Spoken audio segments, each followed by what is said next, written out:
ਇਹ ਫਗਵਾੜੇ ਇੱਕ ਪੁਲਿਸ ਵਾਲਿਆਂ ਨੇ ਬੰਦਾ ਜਿਹੜਾ ਧਰਮੀ ਸੀਗਾ ਉਹਨੂੰ ਕੁੱਟ-ਕੁੱਟ ਕੇ ਮਾਰ ਦਿੱਤਾ ਹੈ ਤੇ ਮੈਂ ਉਦੋਂ ਐਮਏ ਵਿੱਚ ਪੜ੍ਹਦਾ ਸੀ।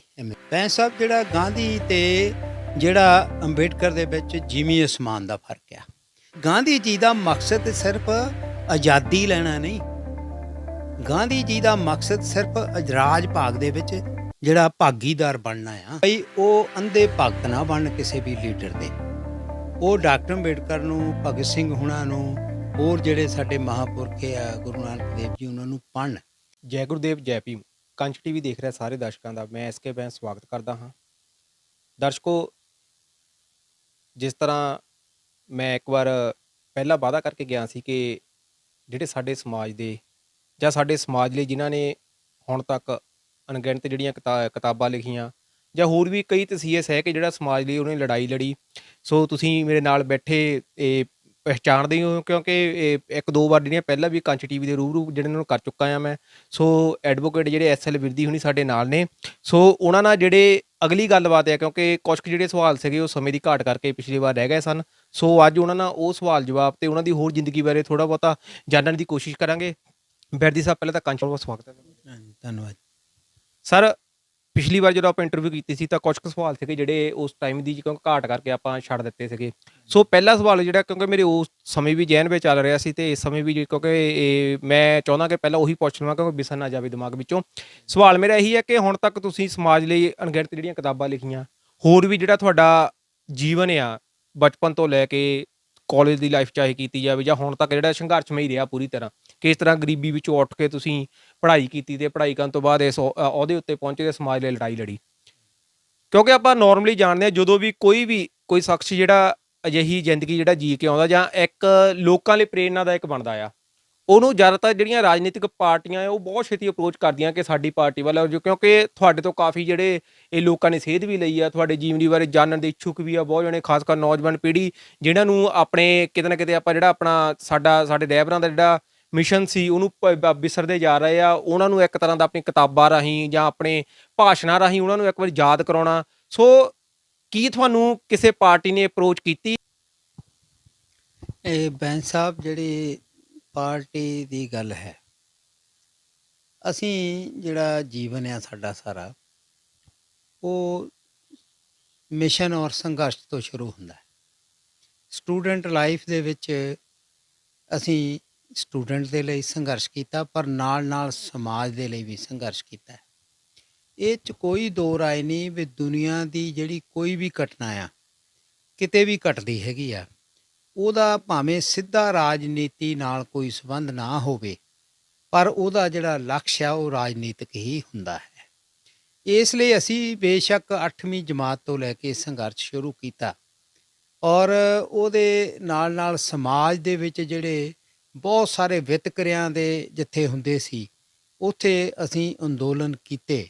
ਬਹੁਤ ਸਾਰੀਆਂ ਧਾਰਮਿਕ ਸਥਾਨਾਂ ਦੇ ਉੱਤੇ ਦਲਿਤਾਂ ਨੂੰ ਅਲੱਗ ਬਿਠਾਇਆ ਜਾਂਦਾ ਸੀ, ਉਹਨਾਂ ਦੇ ਲੰਗਰ ਅਲੱਗ ਲਾਏ ਜਾਂਦੇ ਸੀ ਔਰ ਉਹਨਾਂ ਨਾਲ ਵਿਤਕਰਾ ਕੀਤਾ ਜਾਂਦਾ ਸੀ।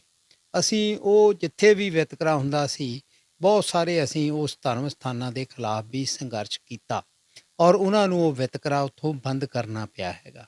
ਸਾਡੀ ਆ ਜਿਹੜੀ ਜੀਵਨ ਸੰਗਰਾਮ ਹੈ, ਇਹ ਮੇਰਾ ਜਿਹੜਾ ਹੈਗਾ ਜਾਤੀ ਤੇ ਜਮਾਤੀ ਯੁੱਧ, ਉਹ ਸਾਰੀਆਂ ਘਟਨਾਵਾਂ ਜਿੱਥੇ ਜਿੱਥੇ ਵੀ ਭੇਦਭਾਵ ਹੁੰਦਾ ਸੀ ਅਸੀਂ ਉਹਦੇ ਮੋਰਚੇ ਲਾਏ ਔਰ ਉਹ ਇਹਦੇ ਵਿੱਚ ਅੰਕਿਤ ਹੈਗੀਆਂ। ਇਹ ਜਿਹੜੇ ਤੁਸੀਂ ਭੇਦਭਾਵ ਦੀ ਗੱਲ ਕੀਤੀ, ਇਹ ਆਜ਼ਾਦੀ ਤੋਂ ਬਾਅਦ ਦੀਆਂ ਗੱਲਾਂ ਆ?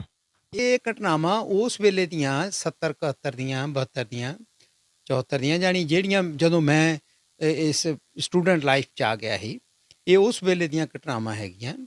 ਅਸੀਂ ਉਹਦੇ ਪ੍ਰਤੀ ਜਿਹੜੀਆਂ ਬਹੁਤ ਘਟਨਾਵਾਂ ਜਿਨ੍ਹਾਂ ਦੇ ਜੇ ਆਪਾਂ ਜ਼ਿਕਰ ਕਰੀਏ ਕਾਫੀ ਸਮਾਂ ਲੱਗੇਗਾ। ਸਟੂਡੈਂਟਾਂ ਦੇ ਨਾਲ ਵੀ ਵਿਤਕਰੇ ਹੁੰਦੇ ਸੀ, ਹੋਰ ਵੀ ਸਮਾਜ ਦੇ ਵਿੱਚ ਬੜੇ ਵਿਤਕਰੇ ਹੁੰਦੇ ਸੀ। ਇੱਥੇ ਸਾਡੇ ਇਲਾਕੇ 'ਚ ਇੱਕ ਜਗ੍ਹਾ ਰੋਜ਼ ਮਨੂ ਸਿਮਰਤੀ ਦਾ ਜਿਹੜਾ ਸਵੇਰ ਨੂੰ ਉਚਾਰਨ ਹੁੰਦਾ ਸੀਗਾ ਔਰ ਸਮਾਜ ਦੇ ਵਿੱਚ ਜਿਹੜੀ ਨਫ਼ਰਤ ਫੈਲਾਈ ਜਾਂਦੀ ਸੀ ਵੀ ਇਹ ਜਿਹੜੇ ਲੋਕ ਆ ਇਹਨਾਂ ਨੂੰ ਕਿੱਦਾਂ ਦਬਾ ਕੇ ਰੱਖਣਾ ਚਾਹੀਦਾ ਹੈਗਾ ਔਰ ਇਹਨਾਂ ਤੋਂ ਕਿਵੇਂ ਕੰਮ ਲੈਣਾ ਚਾਹੀਦਾ ਹੈਗਾ। ਅਸੀਂ ਉੱਥੇ ਵੀ ਉਦੋਂ ਸਟੂਡੈਂਟ ਲਾਈਫ ਦੇ ਵਿੱਚ ਸੰਘਰਸ਼ ਕੀਤਾ ਹੈਗਾ। ਔਰ ਇਸੇ ਤਰ੍ਹਾਂ ਜਦੋਂ ਸਾਨੂੰ ਕਿਸੇ ਪਿੰਡਾਂ 'ਚ ਪਤਾ ਲੱਗਦਾ ਸੀ ਵੀ ਦਲਿਤ ਔਰਤਾਂ ਦੇ ਨਾਲ ਵਧੀਕੀ ਹੋਈ ਹੈਗੀ, ਉਹਨਾਂ ਦੇ ਉੱਤੇ ਕੋਈ ਅਤਿਆਚਾਰ ਹੋਇਆ ਹੈਗਾ, ਅਸੀਂ ਉੱਥੇ ਜਾ ਕੇ ਵੀ ਜਿਹੜਾ ਇਹ ਸੰਘਰਸ਼ ਉਦੋਂ ਕਰਦੇ ਰਹੇ ਹੈਗੇ ਹਾਂ। ਇਸ ਹੀ ਦਰਮਿਆਨ 'ਚ ਜਦੋਂ ਐਮਰਜੈਂਸੀ ਦੇ ਵਿੱਚ ਸਾਨੂੰ ਨਜ਼ਰਬੰਦ ਕੀਤਾ ਗਿਆ ਤੇ ਅਸੀਂ ਕੋਈ ਉਸ ਵੇਲੇ ਕਿਸੇ ਪਾਰਟੀ ਦੇ ਮੈਂਬਰ ਨਹੀਂ ਸੀ। ਅਸੀਂ ਕੋਈ ਰਾਜਨੀਤਿਕ ਵੀ ਨਹੀਂ ਸੀਗੇ। ਸਾਡਾ ਜਿਹੜਾ ਅੰਦੋਲਨ ਸੀ ਉਹ ਸਮਾਜਿਕ ਸੀਗਾ ਜਾਂ ਵਿਦਿਆਰਥੀਆਂ ਦਾ ਅੰਦੋਲਨ ਸੀਗਾ। ਪਰ ਸਾਡੇ ਕਿਉਂਕਿ ਸਾਡਾ ਲਕਸ਼ ਤਾਂ ਜਿਹੜਾ ਹੈ ਉਹ ਬਾਬਾ ਸਾਹਿਬ ਡਾਕਟਰ ਅੰਬੇਡਕਰ ਜੀ ਦਾ, ਗੁਰੂ ਰਵਿਦਾਸ ਜੀ ਦਾ ਬੇਗਮਪੁਰਾ ਹੈ, ਜਿਹੜਾ ਗੁਰੂ ਨਾਨਕ ਦੇਵ ਜੀ ਦਾ ਹਲੀਮੀ ਰਾਜ ਕਹਿ ਲਓ, ਜਾਂ ਬੁੱਧਾਂ ਦਾ ਜਿਹੜਾ ਬਹੁਜਨ ਹਤਾਏ ਬਹੁਜਨ ਸੁਖਾਏ ਹੈ, ਸੰਤਾਂ ਦਾ ਹੈਗਾ, ਉਹ ਸਾਰੇ ਹੀ ਜਿੰਨੇ ਮਹਾਂਪੁਰਖ ਆ ਉਹਨਾਂ ਦਾ ਲਕਸ਼ ਜਿਹੜਾ ਇੱਕੋ ਹੀ ਆ ਵੀ ਇਹ ਸਮਾਜ ਬਦਲਣਾ ਚਾਹੀਦਾ ਹੈ, ਵੀ ਇਹ ਸਮਾਜ ਦੇ ਵਿੱਚ ਪਰਿਵਰਤਨ ਆਉਣਾ ਚਾਹੀਦਾ ਹੈਗਾ। ਇਹ ਜਿਹੜੀ ਸਮਾਜ ਪਰਿਵਰਤਨ ਦੀ ਗੱਲ ਹੈਗੀ ਆ, ਇਹ ਵਿਵਸਥਾ ਜਿੰਨਾ ਚਿਰ ਨਹੀਂ ਬਦਲਦੀ ਉਹਨਾਂ ਚਿਰ ਇਹ ਨਹੀਂ ਬਦਲ ਸਕਦਾ ਹੈਗਾ। ਰਾਜਨੀਤੀ ਦੇ ਵਿੱਚ ਤੇ ਵਿਵਸਥਾ ਦੇ ਵਿੱਚ ਫਰਕ ਹੁੰਦਾ ਹੈਗਾ। ਰਾਜਨੀਤੀ ਦੇ ਵਿੱਚ ਸਿਰਫ ਸਰਕਾਰ ਬਦਲਦੀ ਹੈਗੀ ਆ, ਪਰ ਵਿਵਸਥਾ ਦੇ ਵਿੱਚ ਜਿਹੜੇ ਪੈਦਾਵਾਰ ਦੇ ਸਾਧਨ ਹੈਗੇ ਆ ਉਹ ਵੀ ਸਭ ਦੇ ਸਾਂਝੇ ਹੁੰਦੇ ਹੈਗੇ ਆ। ਨਿੱਜੀ ਹੱਥਾਂ ਤੋਂ, ਜਗੀਰਦਾਰਾਂ ਤੋਂ, ਧਨਾਡਾਂ ਤੋਂ, ਸਮੰਤਾਂ ਤੋਂ, ਰਾਜਿਆਂ ਤੋਂ ਖੋਹ ਕੇ ਉਹ ਸਾਰੇ ਸਟੇਟ ਦੇ ਹੱਥ 'ਚ ਆਉਂਦੇ ਹੈਗੇ ਆ, ਔਰ ਉਹਦੇ ਉੱਤੇ ਸਾਰੇ ਲੋਕ ਕੰਮ ਕਰਦੇ ਹੈਗੇ।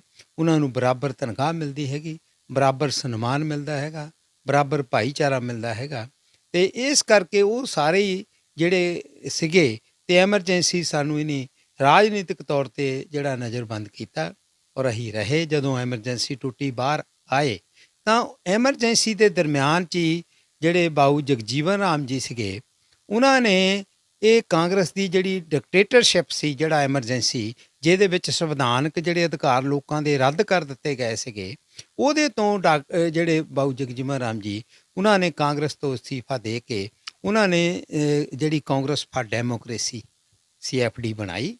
ਔਰ ਉਹ ਜਦੋਂ ਬਣਾਈ ਅਤੇ ਜਿਹੜੇ ਲੋਕ ਅੰਦਰ ਦਿੱਤੇ ਹੋਏ ਸੀਗੇ ਉਹਨਾਂ ਨੇ ਇੱਕ ਸਾਂਝੀ ਪਾਰਟੀ ਜਿਹੜੀ ਆ ਬਣਾ ਕੇ ਉਹਨਾਂ ਨੇ ਜਿਹੜੀ ਉਹ ਜਨਤਾ ਪਾਰਟੀ ਬਣਾਈ। ਅਤੇ ਜਨਤਾ ਪਾਰਟੀ ਜਿਹੜੀ ਆ ਉਹ ਫਿਰ 77 ਦੇ ਵਿੱਚ ਸੱਤਾ ਦੇ ਵਿੱਚ ਆ ਗਈ, ਜਿਉਂ ਹੀ ਐਮਰਜੈਂਸੀ ਤੋਂ ਬਾਅਦ। ਅਤੇ ਜਦੋਂ ਉਹ ਜਿਹੜੀ 77 ਦੇ ਇਲੈਕਸ਼ਨ ਸੀਗੇ ਉਹਦੇ ਵਿੱਚ ਮੈਨੂੰ ਜਿਹੜਾ, ਕਿਉਂਕਿ ਜਦੋਂ ਮੈਂ ਅੰਦਰ ਸੀਗਾ ਤਾਂ ਅਕਾਲੀ ਵੀ ਲੀਡਰ ਵੱਡੇ ਵੱਡੇ ਅੰਦਰ ਸੀਗੇ, ਉਹਨਾਂ ਨੇ ਵੀ ਮੈਨੂੰ ਕਿਹਾ ਵੀ ਤੂੰ ਸਾਡੀ ਪਾਰਟੀ ਦੇ ਵਿੱਚ ਆ। ਮੈਂ ਕਿਹਾ ਮੇਰੇ ਤੁਹਾਡੇ ਨਾਲ ਵਿਚਾਰ ਨਹੀਂ ਮਿਲਦੇ ਹੈਗੇ, ਇਸ ਕਰਕੇ ਨਹੀਂ। ਪਰ ਜਨਤਾ ਪਾਰਟੀ ਦੀ ਜਦੋਂ ਆਈ ਬਣੀ ਤਾਂ ਉਦੋਂ ਵੀ ਮੈਨੂੰ ਇਹ ਆਫਰ ਦਿੱਤੀ ਗਈ, ਮੈਂ ਜੋ ਉਦੋਂ ਵੀ ਸਟੂਡੈਂਟ ਹੀ ਸੀਗਾ, ਵੀ ਤੂੰ ਇਲੈਕਸ਼ਨ ਲੜ, ਤੂੰ ਇੰਨੀ ਕੁਰਬਾਨੀ ਕੀਤੀ ਹੈਗੀ ਆ। ਮੈਨੂੰ ਮੈਂਬਰ ਪਾਰਲੀਮੈਂਟ ਦੀ ਜਨਤਾ ਪਾਰਟੀ ਵੱਲੋਂ ਜਿਹੜੀ ਆਫਰ ਹੋਈ ਵੀ ਫਲੋਰ ਸੀਟ ਤੋਂ ਤੁਸੀਂ ਪਾਰਲੀਮੈਂਟ ਲੜੋ, ਬਈ ਤੁਸੀਂ ਜਿੱਤ ਸਕਦੇ ਹੈਗੇ ਆ, ਲੋਕ ਤੁਹਾਡੇ ਨਾਲ ਹੈਗੇ ਆ। ਪਰ ਮੈਂ ਕਿਹਾ ਨਹੀਂ, ਅਜੇ ਮੈਂ ਰਾਜਨੀਤੀ ਦੇ ਵਿੱਚ ਨਹੀਂ ਆਉਣਾ ਹੈਗਾ, ਅਤੇ ਇਸ ਕਰਕੇ ਅਸੀਂ ਉਸ ਵੇਲੇ ਨਹੀਂ ਗਏ। ਪਰ ਆਪਣਾ ਅੰਦੋਲਨ ਜਿਹੜਾ ਜਾਰੀ ਰੱਖਿਆ 69 ਦੇ ਵਿੱਚ, 1969 ਦੇ ਵਿੱਚ ਜਿਹੜਾ ਇਹ ਫਗਵਾੜੇ ਇੱਕ ਪੁਲਿਸ ਵਾਲਿਆਂ ਨੇ ਬੰਦਾ ਜਿਹੜਾ ਧਰਮੀ ਸੀਗਾ ਉਹਨੂੰ ਕੁੱਟ ਕੇ ਮਾਰ ਦਿੱਤਾ ਹੈ। ਅਤੇ ਮੈਂ ਉਦੋਂ MA ਵਿੱਚ ਪੜ੍ਹਦਾ ਸੀ, MA ਪਾਰਟ 1 ਦੇ ਵਿੱਚ। ਅਤੇ ਮੈਂ ਉਸ ਵੇਲੇ ਫਿਰ ਇੱਥੋਂ ਸਾਰੇ ਸਟੂਡੈਂਟਾਂ ਨੂੰ ਲੈ ਕੇ ਉਹ ਥਾਣੇ ਦਾ ਘਿਰਾਓ ਕੀਤਾ, ਔਰ ਉਹਨਾਂ ਦਾ ਜਿਹੜਾ ਸੀਗਾ ਉਹਨੇ ਬੜੀ ਉਸ ਵੇਲੇ ਗੋਲਾਬਾਰੀ ਕੀਤੀ, ਬੜਾ ਸਾਡੇ 'ਤੇ ਤਸ਼ੱਦਦ ਕੀਤਾ। ਔਰ ਜਿਹੜਾ ਅਸੀਂ ਪਰ ਉਹ ਜਿਹੜਾ ਸੀਗਾ ਸਾਡੇ 'ਤੇ ਬੜੇ ਝੂਠੇ ਕੇਸ ਉਲਟੇ ਬਣਾ ਦਿੱਤੇ ਗਏ, ਅਤੇ ਉੱਥੋਂ ਫਿਰ ਪਰ ਅਸੀਂ ਉਹ ਸਾਰਾ ਕੇਸ ਜਿਹੜਾ ਉਸ ਵੇਲੇ ਮਰਾਰਜੀ ਦੇਸਾਈ ਪ੍ਰਧਾਨ ਮੰਤਰੀ ਸੀ ਉੱਥੇ ਤੱਕ ਅਸੀਂ ਲੈ ਕੇ ਗਏ। ਅਤੇ ਫਿਰ ਉਸ ਵੇਲੇ ਮੁੱਖ ਮੰਤਰੀ ਪੰਜਾਬ ਦੇ ਪ੍ਰਕਾਸ਼ ਸਿੰਘ ਬਾਦਲ ਸੀਗੇ, ਉਹਨਾਂ ਨੂੰ ਕਿਹਾ ਵੀ ਇਹਨੀ ਤਾਂ ਬੰਦਾ ਮਾਰਿਆ ਪੁਲਿਸ ਨੇ, ਇਹਨੀ ਜੇ ਕੋਈ ਅੰਦੋਲਨ ਕੀਤਾ ਤਾਂ ਤੁਸੀਂ ਉਲਟੇ ਇਹਨਾਂ 'ਤੇ ਕੇਸ ਬਣਾਤੇ ਹੈਗੇ ਆ। ਤਾਂ ਫਿਰ ਉਹਨਾਂ ਨੇ ਸਾਰਾ ਹੀ ਉਹਨੇ ਲਿਖਿਆ, ਇਹਦੇ ਵਿੱਚ ਉਹ ਚਿੱਠੀ ਹੈਗੀ ਪ੍ਰਧਾਨ ਮੰਤਰੀ ਦੀ ਸਾਡੇ ਕੋਲੇ ਮੇਰੀ ਲਾਈਫ ਦੇ ਵਿੱਚ ਲੱਗੀ ਹੋਈ ਹੈਗੀ ਆ, ਬਈ ਇਹ ਝੂਠੇ ਕੇਸ ਸਾਰੇ ਦੇ ਸਾਰੇ ਵਾਪਸ ਲਏ ਹੈਗੇ ਆ। ਔਰ ਫਿਰ ਸਾਨੂੰ ਉਹਨਾਂ ਨੇ ਰਿਹਾ ਕੀਤਾ। ਉਸ ਤੋਂ ਬਾਅਦ ਫਿਰ ਮੈਂ ਵਕਾਲਤ ਕਰਨ ਚਲ ਗਿਆ। ਵਕਾਲਤ ਵੀ ਮੈਂ ਬਹੁਤ ਔਖੇ ਹੋ ਕੇ, ਕਿਉਂਕਿ ਕੋਈ ਸਾਧਨ ਨਹੀਂ ਸੀ, ਘਰੋਂ ਕੋਈ ਮਦਦ ਨਹੀਂ ਹੋ ਸਕਦੀ ਸੀ, ਅਤੇ ਮੈਂ ਪੜ੍ਹਦਾ ਸੀ ਦਿਨੇ ਰਾਤ ਨੂੰ, ਮੈਂ ਰਿਕਸ਼ਾ ਚਲਾ ਕੇ ਜਿਹੜੀ ਵਕਾਲਤ ਕੀਤੀ ਹੈਗੀ ਆ। ਪਰ ਉਦੋਂ ਬਾਅਦ ਇੱਥੇ ਬਲਿਊ ਸਟਾਰ ਆ ਗਿਆ। ਬਲਿਊ ਸਟਾਰ ਤੋਂ ਬਾਅਦ ਵੀ ਜਿਹੜਾ ਫਿਰ ਇੱਥੇ ਇਲੈਕਸ਼ਨ ਦਾ ਦੌਰ ਰਿਹਾ ਹੀ ਨਹੀਂ ਕਾਫੀ ਦੇਰ ਹੈਗਾ। ਪਰ ਫਿਰ ਜਿਹੜਾ ਉਹ ਜਦੋਂ ਇਲੈਕਸ਼ਨ ਆਏ 1991 ਦੇ ਵਿੱਚ ਇੱਥੇ ਪਹਿਲੀ ਵਾਰੀ ਇਲੈਕਸ਼ਨ ਪੰਜਾਬ 'ਚ, ਫਿਰ ਇਹ ਘੱਲੂਘਾਰਿਆਂ ਤੋਂ ਬਾਅਦ ਜਿਹੜਾ ਘੱਲੂਘਾਰਾ ਹੋ ਕੇ ਹਟਿਆ ਸੀ 84 ਵਾਲਾ, ਉਹਦੇ ਵਿੱਚ ਫਿਰ ਜਿਹੜੀ ਉਸ ਵੇਲੇ ਸੈਂਟਰ 'ਚ ਜਿਹੜਾ ਜਨਤਾ ਦਲ ਦਾ ਰਾਜ ਸੀਗਾ। ਅਤੇ ਜਨਤਾ ਦਲ ਕਿਉਂਕਿ ਉਹਨੇ ਮੰਡਲ ਕਮਿਸ਼ਨ ਲਾਗੂ ਕੀਤਾ ਸੀਗਾ, ਮੰਡਲ ਕਮਿਸ਼ਨ। ਅਤੇ ਪੰਜਾਬ ਦੇ ਵਿੱਚ ਜਦੋਂ ਮੰਡਲ ਕਮਿਸ਼ਨ ਦਾ ਵਿਰੋਧ ਹੋਇਆ ਤਾਂ ਉਹਦਾ ਮੁਕਾਬਲਾ ਅਸੀਂ ਕੀਤਾ। ਇੱਥੇ ਫਗਵਾੜੇ ਵੀ ਨਹੀਂ ਬੱਸ ਸਟੈਂਡ ਦੇ ਵਿੱਚ ਜਿਹੜੇ ਸੀਗੇ ਸ਼ਿਵ ਸੈਨਾ ਵਾਲੇ ਜਾਂ ਹੋਰ ਜਿਹੜੇ ਉਹ ਪ੍ਰਕਾਸ਼ ਸੀਗੇ, ਉਹਨਾਂ ਨੇ ਇੱਥੇ ਮੰਡਲ ਕਮਿਸ਼ਨ ਦੇ ਖਿਲਾਫ ਮੋਰਚਾ ਲਾਇਆ ਹੋਇਆ ਸੀਗਾ। ਪਰ ਅਸੀਂ ਸਾਰੇ ਸਾਥੀਆਂ ਨੂੰ ਉਦੋਂ ਨਾਲ ਲੈ ਕੇ, ਉਦੋਂ ਕੋਈ ਇੱਦਾਂ ਵਿਤਕਰਾ ਇੰਨਾ ਨਹੀਂ ਹੁੰਦਾ ਸੀ। ਸਾਰੀਆਂ ਰਾਜਨੀਤਿਕ ਪਾਰਟੀਆਂ, ਬੰਦਾ ਭਾਵੇਂ ਕੋਈ ਵੀ ਕਿਤੇ ਵੀ ਹੋਵੇ, ਪਰ ਜੇ ਉਹ ਦਲਿਤ ਸੀ ਤਾਂ ਉਹ ਸਾਡੇ ਨਾਲ ਖੜਦਾ ਸੀ। ਅਸੀਂ ਇਕੱਠੇ ਹੋ ਕੇ ਫਿਰ ਉਹਨਾਂ ਨੂੰ ਇੱਥੋਂ ਭਜਾਇਆ, ਸਰਕਾਰ ਨੂੰ ਉਹਨਾਂ ਨੂੰ ਚੱਕਣਾ ਪਿਆ। ਔਰ ਇਸ ਤਰ੍ਹਾਂ ਉਹ ਮੰਡਲ ਕਮਿਸ਼ਨ ਦਾ ਜਿਹੜਾ ਲੜਾਈ ਸਾਰੇ ਪੰਜਾਬ ਦੇ ਵਿੱਚ ਹੀ, ਫਿਰ ਜਲੰਧਰ ਵੀ ਹੋਰ ਵੀ ਅਸੀਂ ਲੜੀ, ਔਰ ਜਿਹੜੇ ਐਂਟੀ ਮੰਡਲ ਸੀਗੇ ਉਹਨਾਂ ਨੂੰ ਅਸੀਂ ਦਬਾ ਦਿੱਤਾ, ਔਰ ਸਾਡੀ ਜਿਹੜੀ ਗੱਲ ਆ ਉਹ ਮੰਨਣੀ ਪਈ।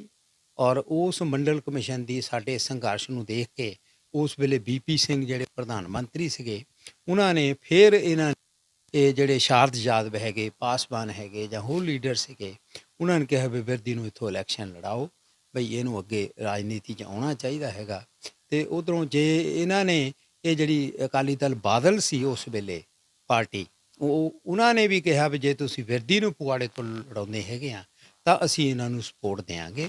ਔਰ ਅਸੀਂ ਉਹ ਫਿਰ ਇਲੈਕਸ਼ਨ ਮੈਂ ਸਾਂਝੇ ਫਰੰਟ ਵੱਲੋਂ ਇਹ ਚੱਕਰ ਦੇ ਨਿਸ਼ਾਨ ਦੇ ਉੱਤੇ ਉਹ ਲੜਿਆ 91 ਦੇ ਵਿੱਚ। ਔਰ ਕੋਈ ਮੇਰੇ ਮੁਕਾਬਲੇ ਦੇ ਵਿੱਚ ਐਡਾ ਪਾਰਟੀ ਨਹੀਂ ਸੀ, ਕਿਉਂਕਿ ਕਾਂਗਰਸ ਨੇ ਬਾਈਕਾਟ ਕੀਤਾ ਹੋਇਆ ਸੀ। ਸ਼੍ਰੋਮਣੀ ਅਕਾਲੀ ਦਲ ਬਾਦਲ ਦਾ ਮੈਨੂੰ ਸਪੋਰਟ ਸੀ ਅਤੇ ਜਨਤਾ ਦਲ ਦਾ ਉਦੋਂ ਬੜਾ ਪ੍ਰਭਾਵ ਸੀ, ਅਤੇ ਇਸ ਕਰਕੇ ਮੇਰੇ ਕੋਈ ਮੁਕਾਬਲੇ 'ਚ ਨਹੀਂ ਸੀ।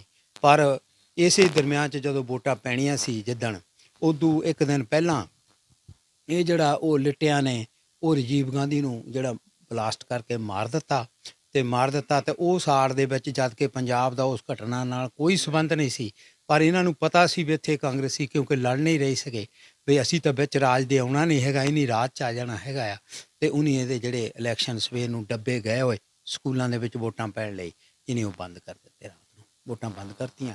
ਇਸ ਕਰਕੇ ਫਿਰ ਮੈਂ ਉਹ ਵੀ ਵਿੱਚੇ ਰਹਿ ਗਿਆ, ਨਹੀਂ ਤਾਂ ਮੈਂ ਉਸ ਵੇਲੇ ਬਣ ਜਾਣਾ ਸੀਗਾ। ਅਤੇ ਉਸ ਤੋਂ ਬਾਅਦ ਫਿਰ ਜਿਹੜਾ 92 'ਚ ਫਿਰ ਇਲੈਕਸ਼ਨ ਦੁਬਾਰਾ ਹੋਇਆ, ਅਤੇ ਉਦੋਂ ਇਹ ਸ਼੍ਰੋਮਣੀ ਅਕਾਲੀ ਦਲ ਨੇ ਬਾਈਕਾਟ ਕਰ ਦਿੱਤਾ, ਬਾਦਲ ਨੇ। ਤਾਂ ਫਿਰ ਜਿਹੜੀ ਆ ਉਦੋਂ ਤੱਕ ਜਨਤਾ ਦਲ ਵੀ ਥੋੜ੍ਹਾ ਟੁੱਟ ਗਿਆ ਆਪਸ ਵਿੱਚ, ਅਤੇ ਇਸ ਕਰਕੇ ਕੋਈ ਮੈਂ ਫਿਰ ਨਹੀਂ, ਅਤੇ ਪਰ ਉਸ ਇਲੈਕਸ਼ਨ 'ਚ ਫਿਰ ਅਸੀਂ ਬਹੁਜਨ ਸਮਾਜ ਪਾਰਟੀ ਨੂੰ ਸਪੋਰਟ ਕੀਤਾ। ਜੇ ਹੁਣ ਦੀ ਆਪਾਂ ਗੱਲ ਕਰੀਏ, ਕਿਉਂਕਿ ਤੁਸੀਂ ਲਗਾਤਾਰ ਜਿਹੜਾ, ਕਿਉਂਕਿ ਇੱਕ ਨੇੜੇ ਤੋਂ ਸਾਰੇ ਸਮਾਜ ਨੂੰ ਵੀ ਆਪਣੇ ਦੇਖਿਆ, ਦੁੱਖ ਤਕਲੀਫਾਂ ਵੀ ਦੇਖੀਆਂ, ਉਹ ਦੌਰ ਵੀ ਦੇਖਿਆ ਜਦੋਂ ਜਿਸ ਤਰ੍ਹਾਂ ਤੁਸੀਂ ਗੱਲ ਕੀਤੀ ਕਿ ਉਹ 70-75 ਵਿੱਚ ਦਲਿਤਾਂ ਨਾਲ ਜਿਹੜਾ ਸ਼ੋਸ਼ਣ ਹੁੰਦਾ ਸੀਗਾ, ਉਹ ਵੀ ਤੁਸੀਂ ਆਪਣੇ ਅੱਖੀਂ ਵੇਖਿਆ। ਜੇ ਹੁਣ ਦੀ ਮੈਂ ਗੱਲ ਕਰਾਂ, ਜਿਹੜੇ ਖਾਸ ਕਰ ਆਪਣਾ ਭਾਈਚਾਰਾ ਜਿਹੜਾ ਦਲਿਤ ਭਾਈਚਾਰਾ ਆ, ਘੱਟ ਗਿਣਤੀ ਜਿਹੜੇ ਲੋਕ ਆ, ਕੀ ਕਾਰਨ ਮੰਨਦੇ ਹੋ ਕਿ ਹੱਲੇ ਵੀ ਜਿਹੜੇ ਆਪਣੇ ਜਿਹੜੇ ਹੱਕਾਂ ਤੋਂ ਜਾਂ ਪੂਰੀ ਤਰ੍ਹਾਂ ਅਵੇਅਰ ਨਹੀਂ ਹੈਗੇ, ਮਾਨਸਿਕ ਗੁਲਾਮੀ ਝੇਲ ਰਹੇ ਆ? ਮੰਨਦੇ ਹੋ ਕਿਤੇ ਨਾ ਕਿਤੇ ਜੇ ਸਰਕਾਰਾਂ ਦੋਸ਼ੀ ਆ, ਤੇ ਜਿਹੜਾ ਅੱਧਾ ਦੋਸ਼ ਉਹ ਕਿਤੇ ਨਾ ਕਿਤੇ ਜਿਹੜੇ ਸਾਡੇ ਲੋਕ ਆ ਉਹਨਾਂ ਦਾ ਵੀ ਹੈਗਾ ਆ? ਦੇਖੋ, ਇਹ ਜਿਹੜਾ ਦੋਸ਼ ਹੈਗਾ ਨਾ, ਦੋਸ਼ ਸਾਡੇ ਸਾਰੇ ਸਮਾਜ ਦਾ ਹੀ ਹੈ। ਉਹ ਇਸ ਕਰਕੇ ਆ ਵੀ ਉਹ ਡਾਕਟਰ ਅੰਬੇਡਕਰ ਨੂੰ ਪੜ੍ਹਦੇ ਨੇ। ਡਾਕਟਰ ਅੰਬੇਡਕਰ ਜਿਹੜਾ ਫਲਸਫਾ ਹੈਗਾ ਉਹਨੂੰ ਪੜ੍ਹਦੇ ਨਹੀਂ, ਸੁਣੀਆਂ ਸੁਣਾਈਆਂ ਗੱਲਾਂ ਕਰਦੇ ਹੈਗੇ ਆ।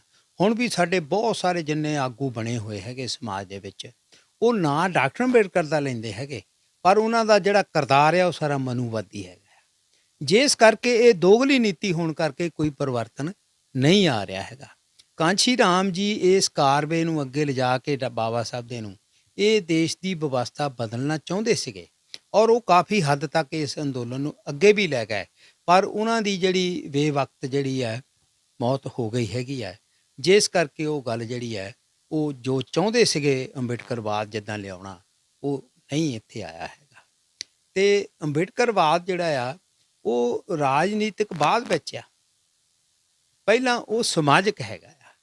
ਕਿਉਂਕਿ ਬਾਬਾ ਸਾਹਿਬ ਕਹਿੰਦੇ ਹੈਗੇ ਆ ਵੀ ਜਿੰਨਾ ਚਿਰ ਸਮਾਜ ਦੀ ਸੋਚ ਨਹੀਂ ਬਦਲਦੀ, ਉਹਨਾਂ ਚਿਰ ਵੋਟ ਦੀ ਸੋਚ ਨਹੀਂ ਬਦਲਣੀ ਹੈਗੀ ਆ। ਤੁਸੀਂ ਕਿੰਨਾ ਚਿਰ ਲੋਕਾਂ ਤੋਂ ਭੜਕਾ ਕੇ ਵੋਟਾਂ ਲਵੋਗੇ, ਕਿੰਨਾ ਚਿਰ ਲੋਕਾਂ ਨੂੰ ਖਰੀਦ ਕੇ ਵੋਟਾਂ ਲਵੋਗੇ। ਜੇ ਤੁਸੀਂ ਇਹ ਵਿਵਸਥਾ ਬਦਲਣੀ ਚਾਹੁੰਦੇ ਆ, ਕਿਉਂਕਿ ਵਿਵਸਥਾ ਬਦਲਣੀ ਜਿਹੜੀ ਹੈਗੀ ਆ ਉਹ ਇਹੋ ਹੀ ਆ ਬਈ ਜਿੱਦਾਂ ਅੱਜ ਤੋਂ 3000 ਸਾਲ ਪਹਿਲਾਂ, 2500 ਸਾਲ ਪਹਿਲਾਂ ਇਹ ਜਿਹੜਾ ਬਹੁਜਨ ਹਤਾਏ ਬਹੁਜਨ ਸਿਖਾਏ ਆਧਾਰਿਤ ਜਿਹੜਾ ਰਾਜ ਸੀਗਾ ਅਸ਼ੋਕਾ ਦਾ, ਮਿਲਿੰਦ ਦਾ, ਕਨਿਸ਼ਕ ਦਾ, ਉਦੋਂ ਬਾਅਦ ਫਿਰ ਸਿੱਧ ਆਏ ਹੈਗੇ ਆ, ਉਹਨਾਂ ਨੇ ਇਹ ਸਮਾਨਤਾ ਦੀ ਗੱਲ ਕੀਤੀ। ਉਦੋਂ ਬਾਅਦ ਨਾਥ ਆਏ ਹੈਗੇ, ਉਹਨਾਂ ਨੇ ਸਮਾਨਤਾ ਦੀ ਗੱਲ ਕੀਤੀ ਹੈਗੀ। ਉਦੋਂ ਬਾਅਦ ਗੁਰੂ ਰਵਿਦਾਸ ਜੀ, ਕਬੀਰ ਸਾਹਿਬ, ਨਾਮਦੇਵ ਜੀ, ਗੁਰੂ ਨਾਨਕ ਦੇਵ ਜੀ ਆਏ ਹੈਗੇ, ਉਹਨਾਂ ਨੇ ਸਮਾਨਤਾ ਦੀ ਗੱਲ ਕੀਤੀ ਹੈਗੀ ਹੈ। ਤੇ ਇਸ ਲਈ ਇਹ ਜਿਹੜੀ ਇਹ ਇੱਕ ਵਿਵਸਥਾ ਬਦਲਣ ਦੀ ਗੱਲ ਆ। ਇਹ ਜਿੰਨੇ ਮਹਾਂਪੁਰਖ ਆ ਸਾਡੇ, ਫੂਲੇ ਜੀ ਹੈਗੇ ਆ, ਤੇ ਉਹਨਾਂ ਨੇ ਨਾਰਾਇਣਾ ਜੀ ਹੈਗੇ ਆ, ਸਵਾਮੀ ਨਾਇਕਰ ਜੀ ਹੈਗੇ ਆ, ਉਹਨੀ ਰਾਜ ਬਦਲਣ ਦੀ ਇਕੱਲੀ ਗੱਲ ਨਹੀਂ ਕੀਤੀ। ਉਹ ਕਹਿੰਦੇ ਸਮਾਜ ਵੀ ਬਦਲੇ। ਜਿੰਨਾ ਚਿਰ ਇਸ ਦੇਸ਼ ਦਾ ਸਮਾਜ ਨਹੀਂ ਬਦਲਦਾ ਹੈਗਾ, ਇੱਥੇ ਦੀ ਸੋਚਣ ਢੰਗ ਨਹੀਂ ਬਦਲਦਾ ਹੈਗਾ, ਉਹਨਾਂ ਚਿਰ ਇਹ ਦੇਸ਼ ਮੁੜ ਕੇ ਜਿਹੜਾ ਭਾਰਤ ਜਿੱਦਾਂ ਕਿਸੇ ਵੇਲੇ ਸੋਨੇ ਦੀ ਚਿੜੀ ਸੀ, ਉਹ ਨਹੀਂ ਬਣ ਸਕਦਾ ਹੈਗਾ। ਤੇ ਇਸ ਕਰਕੇ ਹੁਣ ਅਸੀਂ ਦੇਖ ਰਹੇ ਹਾਂ ਸਾਰੀਆਂ ਪਾਰਟੀਆਂ ਕਰੀਬ ਕਰੀਬ, ਮੈਨੂੰ ਇਹ ਗੱਲ ਇਲੈਕਸ਼ਨ ਲਈ ਜਾਂ ਪਾਰਟੀ ਆਪਣੀ 'ਚ ਲਿਆਉਣ ਲਈ ਅਪਰੋਚ ਕਰ ਰਹੀਆਂ ਹੈਗੀਆਂ, ਅੱਜ ਵੀ ਕਰ ਰਹੀਆਂ ਹੈਗੀਆਂ। ਅੱਜ ਤੋਂ ਹਫ਼ਤਾ ਪਹਿਲਾਂ ਹੀ ਇੱਕ ਬਹੁਤ ਪੰਜਾਬ ਦੇ ਵਿੱਚ ਤੀਜਾ ਬਦਲ ਆ ਰਿਹਾ ਹੈਗਾ। ਉਹਦੇ ਵਿੱਚ ਵੱਡੇ ਵੱਡੇ ਵਾਈਸ ਚਾਂਸਲਰ ਆ ਯੂਨੀਵਰਸਿਟੀਆਂ ਦੇ, ਵੱਡੇ ਵੱਡੇ ਜੱਜ ਹੈਗੇ ਆ, ਵੱਡੇ ਵੱਡੇ ਹੋਰ ਅਫਸਰ ਹੈਗੇ ਆ। ਉਹ ਇੱਕ ਪਾਰਟੀ ਜਿਹੜੀ ਆ, ਇਹ ਕਾਂਗਰਸ ਅਕਾਲੀਆਂ ਤੋਂ ਹਟ ਕੇ ਜਿਹੜੀ ਸਾਰਿਆਂ ਦੀ ਗੱਲ ਕਰੇ, ਖਾਸ ਤੌਰ 'ਤੇ ਗਰੀਬ ਮਜ਼ਦੂਰ ਕਿਸਾਨ ਦੀ ਗੱਲ ਕਰੇ, ਉਹ ਪਾਰਟੀ ਜਿਹੜੀ ਆ ਅੰਦਰ ਗਤੀ ਜਿਹੜੀ ਚੱਲ ਰਹੀ ਹੈਗੀ ਆ, ਔਰ ਉਹ ਹੋਂਦ 'ਚ ਆ ਰਹੀ ਹੈਗੀ ਆ। ਔਰ ਇਸ ਜਿਹੜਾ 22 ਵਾਲਾ ਇਲੈਕਸ਼ਨ ਹੈ ਉਹਦੇ ਵਿੱਚ ਆਉਣਾ ਹੈਗਾ ਆ। ਸਾਨੂੰ ਸਾਰੀਆਂ ਹੀ ਪਾਰਟੀਆਂ ਇਸ ਵੇਲੇ ਜਿਹੜੀਆਂ ਹੈਗੀਆਂ ਚਾਹੁੰਦੀਆਂ ਵੀ ਇਹ ਆਉਣ, ਤਾਂ ਜੋ ਕਿ ਇਹ ਜਿਹੜਾ ਦੇਸ਼ ਦਾ, ਪੰਜਾਬ ਦਾ ਖਾਸ ਤੌਰ 'ਤੇ ਵੱਡਾ ਹਿੱਸਾ ਜਿਹੜਾ 40% ਦਲਿਤ ਹੈਗਾ ਆ, ਬਈ ਉਹ ਜਿਹੜੀ ਉਹਦੀ ਰਾਜ ਭਾਗ ਦੇ ਵਿੱਚ ਸ਼ਮੂਲੀਅਤ ਹੋਵੇ। ਪਰ ਰਾਜ ਭਾਗ ਦੀ ਇਹਦੇ ਵਿੱਚ ਸ਼ਮੂਲੀਅਤ ਲੋਕਾਂ ਦਾ ਆਰਥਿਕ ਪੱਧਰ, ਸਮਾਜਿਕ ਪੱਧਰ ਬਦਲਣ ਦੇ ਲਈ ਹੋਵੇ, ਨਾ ਕਿ ਆਪ ਬਣ ਜਾਓ, ਜਾਇਦਾਦਾਂ ਇਕੱਠੀਆਂ ਕਰ ਲਓ, ਆਪਣੇ ਬੜੇ ਹੋਰ ਬਣਾ ਲਓ, ਸਾਰਾ ਕੁਛ ਹੀ ਆਪਣੇ ਜਿਹੜੇ ਪਰਿਵਾਰ ਅੱਗੇ ਲੈ ਆਓ।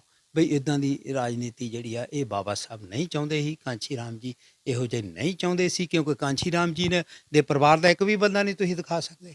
ਉਹਦੇ ਤਾਂ ਭਰਾ, ਪੋਤੇ, ਭਤੀਜੇ ਅੱਜ ਵੀ ਉੱਥੇ ਸਾਈਕਲਾਂ ਨੂੰ ਪੈਂਚਰ ਲਾਉਣ ਡਏ ਹੈਗੇ ਆ। ਤੇ ਨਹੀਂ, ਕਾਂਸ਼ੀ ਰਾਮ ਦਾ ਨਾਂ ਲੈਣ ਵਾਲਿਆਂ ਨੇ ਆਪਣੀਆਂ ਅਰਬਾਂ ਖਰਬਾਂ ਦੀਆਂ ਜਾਇਦਾਦਾਂ ਬਣਾ ਲਈਆਂ ਹੈਗੀਆਂ। ਤੇ ਇਸੇ ਤਰ੍ਹਾਂ ਬਾਬਾ ਸਾਹਿਬ ਦਾ ਹੈਗਾ ਆ। ਇਸ ਲਈ ਅਸੀਂ ਤਾਂ ਉਸ ਹੀ ਪਾਰਟੀ ਨੂੰ ਸਪੋਰਟ ਕਰਾਂਗੇ ਜਿਹੜੀ ਕਿ ਬਾਬਾ ਸਾਹਿਬ ਡਾਕਟਰ ਅੰਬੇਡਕਰ ਜੀ ਦਾ ਸਮਾਜਵਾਦ, ਗੁਰੂ ਰਵਿਦਾਸ ਜੀ ਦਾ ਬੇਗਮਪੁਰਾ, ਔਰ ਇਹ ਕਾਂਸ਼ੀ ਰਾਮ ਜੀ ਦਾ ਜਿਹੜਾ ਰਾਜ ਬਹੁਜਨ ਹਤਾਏ ਬਹੁਜਨ ਸਿਖਾਏ ਹੈਗਾ, ਉਹਦੀ ਗੱਲ ਕਰੇਗਾ। ਅਸੀਂ ਉਹਨੂੰ ਸਪੋਰਟ ਕਰਾਂਗੇ। ਇਲੈਕਸ਼ਨ ਜਿਹੜੀ ਜੇ ਸਮੇਂ ਨੇ ਦੀ ਕੋਈ ਗੱਲ ਹੋਈ, ਮਾਹੌਲ ਕੋਈ ਇੱਦਾਂ ਦਾ ਹੋਇਆ, ਫਿਰ ਲੜਾਂਗੇ ਵੀ। ਜਿਸ ਤਰ੍ਹਾਂ ਤੁਸੀਂ, ਕਿਉਂਕਿ ਕਾਫੀ ਕਿਤਾਬਾਂ ਵੀ ਡਾਕਟਰ ਬੀ ਆਰ ਅੰਬੇਦਕਰ ਹੋਣਾ ਉੱਤੇ ਵੀ ਲਿਖ ਚੁੱਕੇ ਹੋ, ਜੇ ਮੈਂ ਗੱਲ ਕਰਾਂ ਗਾਂਧੀਵਾਦ ਤੇ ਅੰਬੇਦਕਰਵਾਦ ਸੀ, ਉਹਦੇ ਵਿੱਚ ਕੀ ਫਰਕ ਸੀ, ਇਹ ਜ਼ਰੂਰ ਸਾਡੀ ਸੰਗਤ ਨੂੰ ਥੋੜ੍ਹਾ ਬਹੁਤ ਸਮਝਾਇਓ। ਬੈਂਸ ਸਾਹਿਬ, ਜਿਹੜਾ ਗਾਂਧੀ ਤੇ ਜਿਹੜਾ ਅੰਬੇਡਕਰ ਦੇ ਵਿੱਚ ਜ਼ਮੀਨ ਅਸਮਾਨ ਦਾ ਫਰਕ ਆ। ਜਿੱਦਾਂ ਮਾਂ ਤੇ ਨਰਸ ਦੇ ਵਿੱਚ ਜਿਹੜਾ ਫਰਕ ਹੈਗਾ, ਬਈ ਜਿਹੜੀ ਮਾਂ ਆ ਉਹ ਚਾਹੇ ਕੁਛ ਵੀ ਹੋ ਜਾਏ, ਆਪ ਉਹ ਆਪਣਾ ਜੀਵਨ ਦਾਅ 'ਤੇ ਲਾ ਸਕਦੀ ਹੈਗੀ ਆ, ਪਰ ਉਹ ਆਪਣੇ ਬੱਚੇ ਦੀ ਹਿਫਾਜ਼ਤ ਹਮੇਸ਼ਾ ਕਰਦੀ ਰਹੇਗੀ, ਚਾਹੇ ਜਿੱਡੀਆਂ ਮਰਜ਼ੀ ਪੀੜਾਂ ਔਕੜਾਂ ਆ ਜਾਣ। ਤੇ ਜਿਹੜੀ ਨਰਸ ਹੁੰਦੀ ਹੈਗੀ ਆ, ਉਹ ਤਨਖਾਹ 'ਤੇ ਕੰਮ ਕਰਦੀ ਹੈਗੀ ਆ। ਜੇ ਉਹਨੂੰ ਤਨਖਾਹ ਨਹੀਂ ਮਿਲਦੀ, ਉਹਦੇ ਪੱਤੇ ਨਹੀਂ ਮਿਲਦੇ, ਤਾਂ ਉਹ ਹੜਤਾਲ 'ਤੇ ਚਲੇ ਜਾਂਦੀ ਆ, ਬੇਸ਼ੱਕ ਬੱਚਾ ਭੁੱਖਾ ਮਰ ਜਾਏ। ਇਹ ਬਾਬਾ ਸਾਹਿਬ ਨੂੰ ਜਦੋਂ ਸਵਾਲ ਕੀਤਾ ਸੀ ਵੀ ਗਾਂਧੀ ਤੇ ਤੁਹਾਡੇ ਵਿੱਚ ਕੀ ਫਰਕ ਆ, ਤਾਂ ਬਾਬਾ ਸਾਹਿਬ ਡਾਕਟਰ ਅੰਬੇਡਕਰ ਨੇ ਇਹ ਮਾਂ ਤੇ ਨਰਸ ਦੀ ਉਦਾਹਰਨ ਦਿੱਤੀ ਸੀ ਵੀ ਜਿੱਦਾਂ ਮਾਂ ਤੇ ਨਰਸ ਦੇ ਵਿੱਚ ਫਰਕ ਆ, ਇੱਦਾਂ ਹੀ ਗਾਂਧੀ ਤੇ ਮੇਰੇ 'ਚ ਫਰਕ ਆ। ਵੀ ਗਾਂਧੀ ਜਦੋਂ ਉਹਨੂੰ ਨਹੀਂ ਉਹਦਾ ਮਤਲਬ ਹੱਲ ਹੁੰਦਾ ਹੈਗਾ ਤਾਂ ਮਨਵਰ 'ਤੇ ਬੈਠ ਜਾਂਦਾ ਹੈਗਾ ਆ, ਉਹ ਫਿਰ ਜਿੱਧਰ ਮਰਜ਼ੀ ਜਨਤਾ ਜਾਵੇ, ਜੋ ਮਰਜ਼ੀ ਹੋਵੇ। ਤੇ ਇਸ ਕਰਕੇ ਇਹ ਦੋਹਾਂ ਦੇ ਵਿੱਚ ਵੱਡਾ ਫਰਕ ਆ। ਦੂਸਰਾ ਵੱਡਾ ਫਰਕ ਇਹ ਵੀ ਆ ਵੀ ਗਾਂਧੀ ਜੀ ਹਿੰਦੂਵਾਦ ਨੂੰ ਹੀ ਨਵਾਂ ਰੂਪ ਦੇ ਕੇ ਉਹ ਹੀ ਵਰਨ ਵਿਵਸਥਾ ਰੱਖਣੀ ਚਾਹੁੰਦੇ ਸੀ, ਉਹ ਵਰਨ ਵਿਵਸਥਾ ਦੇ ਸਮਰਥਕ ਹੈਗੇ ਜਾਤ ਪਾਤ ਦੇ। ਦੂਜਾ ਡਾਕਟਰ ਅੰਬੇਡਕਰ ਜਿਹੜੇ ਆ, ਉਹ ਕਹਿੰਦੇ ਵਰਨ ਵਿਵਸਥਾ ਨੇ ਹੀ ਸਾਡੇ ਦੇਸ਼ ਦਾ ਘਾਣ ਕੀਤਾ ਹੈਗਾ, ਸੱਤਿਆਨਾਸ਼ ਕੀਤਾ ਹੈਗਾ। ਵਰਨ ਵਿਵਸਥਾ ਬਿਲਕੁਲ ਖਤਮ ਹੋਣੀ ਚਾਹੀਦੀ ਆ, ਔਰ ਇਹ ਜਿਹੜੀ ਵਿਵਸਥਾ ਹੈਗੀ ਆ ਬਈ ਰਾਜਾ ਰਾਣੀ ਦੀ ਪੇਟੋਂ ਹੀ ਜੰਮੀ ਜਾ ਰਿਹਾ ਹੈਗਾ, ਘਾਈ ਦਾ ਪੁੱਤ ਘਾਹ ਹੀ ਖੋਦਦਾ ਜਾ ਰਿਹਾ ਹੈਗਾ, ਇਹ ਜਿਹੜੀ ਵਿਵਸਥਾ ਇਹ ਬਦਲਣੀ ਚਾਹੀਦੀ ਹੈਗੀ ਆ। ਇਹ ਦੋਹਾਂ 'ਚ ਗਾਂਧੀ ਤੇ ਅੰਬੇਡਕਰ ਦੇ ਵਿੱਚ ਫਰਕ ਆ। ਡਾਕਟਰ ਅੰਬੇਦਕਰ ਹੁਣੀ ਆਜ਼ਾਦੀ ਨੂੰ ਕਿਸ ਲਿਹਾਜ਼ੇ ਨਾਲ ਦੇਖਦੇ ਸੀਗੇ, ਜੇ ਉਹਨਾਂ ਦੇ ਪੱਖੋਂ ਗੱਲ ਕੀਤੀ ਜਾਵੇ ਵੀ ਜੋ ਉਹਨਾਂ ਦੀ ਸੋਚ ਸੀ ਕਿ ਜਿਹੜੀ ਸਾਡੇ ਦੇਸ਼ ਨੂੰ ਆਜ਼ਾਦੀ ਮਿਲੇ, ਉਹ ਕਿੱਦਾਂ ਦੀ ਆਜ਼ਾਦੀ ਚਾਹੁੰਦੇ ਸੀ? ਕੀ ਜਿਹੜੀ ਉਹ ਆਜ਼ਾਦੀ ਚਾਹੁੰਦੀ ਸੀ, ਉਹ ਅੱਜ ਦੇ ਦੌਰ ਦੀ ਮੈਂ ਗੱਲ ਕਰਾਂ ਕਿ ਉਹ ਜਿਹੜੇ ਸੁਪਨੇ ਸੀ ਉਹਨਾਂ ਦੇ, ਜਾਂ ਜਿਹੜਾ ਉਹਨਾਂ ਦਾ ਇੱਕ ਸੋਚ ਸੀਗੀ, ਜਿਹੜੀ ਸੋਚ ਲੈ ਕੇ ਉਹਨੇ ਸੰਵਿਧਾਨ ਲਿਖਿਆ ਸੀਗਾ, ਜਾਂ ਆਪਣੇ ਇਹ ਪਰਿਵਾਰ ਤੱਕ ਜਿਹੜਾ ਸਾਰਾ ਵਾਰ ਦਿੱਤਾ ਆਪਣੇ ਸਮਾਜ ਲਈ, ਉਹ ਕੀ ਉਹ ਕਿਸੇ ਹੱਦ ਤੱਕ ਸੱਚ ਹੋਇਆ, ਜਾਂ ਫਿਰ ਇਹ ਕਿਤੇ ਨਾ ਕਿਤੇ ਜਿਹੜਾ ਸੁਪਨਾ ਹੈ ਡਾਕਟਰ ਬੀ ਆਰ ਅੰਬੇਦਕਰ ਹੋਣਾ ਦਾ, ਉਹ ਅਧੂਰਾ ਹੀ ਪਿਆ ਹਾਲੇ ਵੀ? ਨਹੀਂ ਬੈਂਸ ਸਾਹਿਬ, ਜਿਹੜੀ ਡਾਕਟਰ ਅੰਬੇਡਕਰ ਦੀ ਹੈਗੀ ਆ ਗੱਲ, ਉਹ ਜਿਹੜੀ ਆ ਨਾ, ਇਹ ਦੇਸ਼ ਦੇ ਵਿੱਚ ਜੋ ਕਰਨਾ ਚਾਹੁੰਦੇ ਸੀਗੇ, ਵਿਵਸਥਾ ਨੂੰ ਬਦਲਣਾ ਉਹ ਚਾਹੁੰਦੇ ਸੀ। ਉਹਨਾਂ ਨੇ ਬੜੀ ਸਪਸ਼ਟ ਕਿਹਾ ਬਈ ਮੈਂ ਐਸੀ ਗੱਲ ਨਹੀਂ ਬਈ ਮੈਂ ਕੋਈ ਆਜ਼ਾਦੀ ਦਾ ਵਿਰੋਧੀ ਹਾਂ, ਕਿਉਂਕਿ ਉਸ ਵੇਲੇ ਜਦੋਂ ਆਜ਼ਾਦੀ ਅੰਦੋਲਨ ਚੱਲ ਰਿਹਾ ਸੀ ਤਾਂ ਸਾਰੇ ਲੋਕ ਗਾਂਧੀ ਜੀ ਦੇ ਪਿੱਛੇ ਚਲੇ ਗਏ। ਈਵਨ ਕਮਿਊਨਿਸਟ ਜਿਹੜੇ ਸੀ ਉਹ ਵੀ ਭਗਤ ਸਿੰਘ ਹੁਣਾਂ ਨੂੰ ਛੱਡ ਕੇ ਬਾਕੀ ਕਾਂਗਰਸ ਦੇ ਪਿੱਛੇ ਚਲੇ ਗਏ। ਪਰ ਉਹਨੇ ਡਾਕਟਰ ਅੰਬੇਡਕਰ ਨੂੰ ਵੀ ਜ਼ੋਰ ਦੇ ਕੇ ਕਿਹਾ ਵੀ ਇਸ ਵੇਲੇ ਦੇਸ਼ ਦੀ ਆਜ਼ਾਦੀ ਦੀ ਲੜਾਈ ਲੜੀ ਜਾ ਰਹੀ ਹੈ, ਬਈ ਤੁਸੀਂ ਵੀ ਗਾਂਧੀ ਜੀ ਨੂੰ ਸਪੋਰਟ ਕਰੋ। ਤਾਂ ਡਾਕਟਰ ਅੰਬੇਡਕਰ ਨੇ ਕਿਹਾ ਬਈ ਤੁਸੀਂ 650 ਲੀਡਰ ਆ ਪੂਰੇ ਦੇਸ਼ ਦੇ ਵਿੱਚ ਜਿਹੜੇ ਗਾਂਧੀ ਜੀ ਨੂੰ ਸਪੋਰਟ ਕਰ ਰਹੇ ਹੈਗੇ ਆ, ਤੇ ਮੈਂ ਇੱਕ 51ਵਾਂ 651ਵਾਂ ਕਰ ਵੀ ਦਿਆਂ ਤਾਂ ਉਹਦੇ ਨਾਲ ਕੀ ਫਰਕ ਪੈ ਜਾਊਗਾ? ਇਹਦੇ ਨਾਲ ਕੋਈ ਫਰਕ ਨਹੀਂ ਪੈਣਾ ਹੈਗਾ। ਤੇ ਗਾਂਧੀ ਜੀ ਦਾ ਮਕਸਦ ਸਿਰਫ ਆਜ਼ਾਦੀ ਲੈਣਾ ਨਹੀਂ, ਗਾਂਧੀ ਜੀ ਦਾ ਮਕਸਦ ਸਿਰਫ ਰਾਜ ਭਾਗ ਦੇ ਵਿੱਚ ਜਿਹੜਾ ਭਾਗੀਦਾਰ ਬਣਨਾ ਆ। ਭਾਵੇਂ ਉਹ ਕਹਿੰਦੇ ਅੰਗਰੇਜ਼ਾਂ ਦਾ ਹੀ ਰਹੇ ਕੋਈ ਗੱਲ ਨਹੀਂ, ਪਰ ਸਾਨੂੰ ਜਿਹੜੀਆਂ ਡੋਮੀਨੀਅਨ ਸਟੇਟਸ ਹੈਗੀਆਂ ਥੱਲੇ ਜਾਣੀਆਂ ਅਸੈਂਬਲੀਆਂ ਵਾਲੀਆਂ ਸਰਕਾਰਾਂ ਸਾਨੂੰ ਦੇ ਦਿਓ। ਗਾਂਧੀ ਜੀ ਕਹਿੰਦੇ ਆ ਬਈ ਪਰ ਸੈਂਟਰ 'ਚ ਭਾਵੇਂ ਅੰਗਰੇਜ਼ ਹੀ ਰਹਿਣ। ਪਰ ਡਾਕਟਰ ਅੰਬੇਡਕਰ ਕਹਿੰਦੇ ਮੈਂ ਸੰਪੂਰਨ ਆਜ਼ਾਦੀ ਚਾਹੁੰਦਾ। ਸੰਪੂਰਨ ਆਜ਼ਾਦੀ ਉਹ ਹੁੰਦੀ ਹੈਗੀ ਆ ਬਈ ਜਿੱਥੇ ਉਸ ਦੇਸ਼ ਦੇ ਲੋਕ ਆਪ ਉਸ ਉੱਤੇ ਰਾਜ ਕਰਨ, ਆਪ ਹੀ ਕਾਨੂੰਨ ਬਣਾਉਣ ਤੇ ਆਪ ਹੀ ਵਿਵਸਥਾ ਨੂੰ ਚਲਾਉਣ। ਉਹ ਸੰਪੂਰਨ ਆਜ਼ਾਦੀ ਹੁੰਦੀ ਹੈਗੀ ਆ। ਇਸ ਲਈ ਉਹ ਕਹਿੰਦੇ ਮੈਂ ਆਜ਼ਾਦੀ ਦੇ ਖਿਲਾਫ ਨਹੀਂ, ਪਰ ਮੈਂ ਗਾਂਧੀ ਵਾਲੀ ਜਿਹੜੀ ਲੰਗੜੀ ਆਜ਼ਾਦੀ ਆ ਬਈ ਭਾਵੇਂ ਬ੍ਰਿਟਿਸ਼ਾਂ ਦਾ ਹੀ ਉੱਪਰ ਰਹੇ ਥੱਲੇ ਸਾਨੂੰ ਦੇ ਦਿਓ, ਇਹਦੇ ਬਿਲਕੁਲ ਮੈਂ ਖਿਲਾਫ ਹੈ। ਮੈਂ ਤਾਂ ਜਿਹੜਾ ਜਿੱਦਾਂ ਭਗਤ ਸਿੰਘ ਹੁਣਾਂ ਨੇ ਜਿਹੜੀ ਸਮਾਜ ਦੀ ਗੱਲ ਕੀਤੀ ਹੈਗੀ ਰਾਜ ਦੀ, ਬਈ ਉਹ ਸੰਪੂਰਨ ਆਜ਼ਾਦੀ ਚਾਹੀਦੀ ਹੈ। ਸੋ ਬੈਦੀ ਸਾਹਿਬ, ਜਿਸ ਤਰ੍ਹਾਂ ਆਪਾਂ ਗੱਲ ਕੀਤੀ ਡਾਕਟਰ ਬੀ ਆਰ ਅੰਬੇਦਕਰ ਹੋਣਾ ਦੀ, ਜਿਵੇਂ ਉਹਨਾਂ ਦੇ ਵਿਚਾਰਾਂ ਦੀ ਗੱਲ ਕਰਾਂ ਤਾਂ ਉਹਨਾਂ ਦੇ ਜਿਹੜੇ ਵਿਚਾਰ ਸੀਗੇ ਉਸ ਸਮਾਜ ਦੀ ਗੱਲ ਕਰਾਂ ਤਾਂ ਹੁਣ ਦੇ ਅਜੋਕੇ ਸਮੇਂ ਵਿੱਚ ਕੀ ਲੱਗਦਾ ਕਿ ਉਹ ਕਿਵੇਂ ਆ ਸਕਦਾ ਆ? ਇਹ ਦੇਖੋ, ਜਿਹੜਾ ਡਾਕਟਰ ਅੰਬੇਡਕਰ ਨੇ ਰਾਜ ਦੀ ਗੱਲ ਕੀਤੀ ਹੈਗੀ ਆ, ਉਹਨਾਂ ਨੂੰ ਇੱਕ ਵਾਰੀ ਪੱਤਰਕਾਰਾਂ ਨੂੰ ਪੁੱਛਿਆ ਬਈ ਜੇ ਤੁਹਾਡੇ ਰਾਜ ਜਾਂ ਫਲਸਫੇ ਦੀ ਗੱਲ ਦੋ ਸ਼ਬਦਾਂ 'ਚ ਕਰਨੀ ਹੋਵੇ ਤਾਂ ਕਿਵੇਂ? ਉਹ ਕਹਿੰਦੇ ਵੀ ਮੇਰਾ ਦੋ ਸ਼ਬਦਾਂ ਦੇ ਵਿੱਚ ਇਹ ਫਲਸਫਾ ਜਾਂ ਰਾਜ ਹੈਗਾ ਬਈ ਜਿਹੜਾ ਉਪਯੋਗਤਾ ਅਤੇ ਨਿਆਂ। ਉਪਯੋਗਤਾ ਤੋਂ ਕਹਿੰਦੇ ਮੇਰਾ ਭਾਵ ਇਹ ਆ ਵੀ ਸਮਾਜ ਦੇ ਵਿੱਚ ਮਨੁੱਖ ਇਸ ਤਰ੍ਹਾਂ ਵਿਚਰੇ ਬਈ ਉਹਦਾ ਸਮੂਹਕ ਲਾਭ ਹੋਵੇ, ਜਾਣੀ ਸਮਾਜ ਨੂੰ ਵੀ ਉਹਦਾ ਲਾਭ ਹੋਵੇ, ਕਿਉਂਕਿ ਸਮਾਜ ਦਾ ਉਹ ਇੱਕ ਹਿੱਸਾ ਹੈਗਾ ਆ, ਨਾ ਕਿ ਉਹ ਆਪਣੀਆਂ ਨਿੱਜੀ ਜਾਇਦਾਦਾਂ ਖਾਸ਼ਾਂ ਨੂੰ ਪੂਰਾ ਕਰਨ ਲਈ ਰਾਜ ਕਰੇ।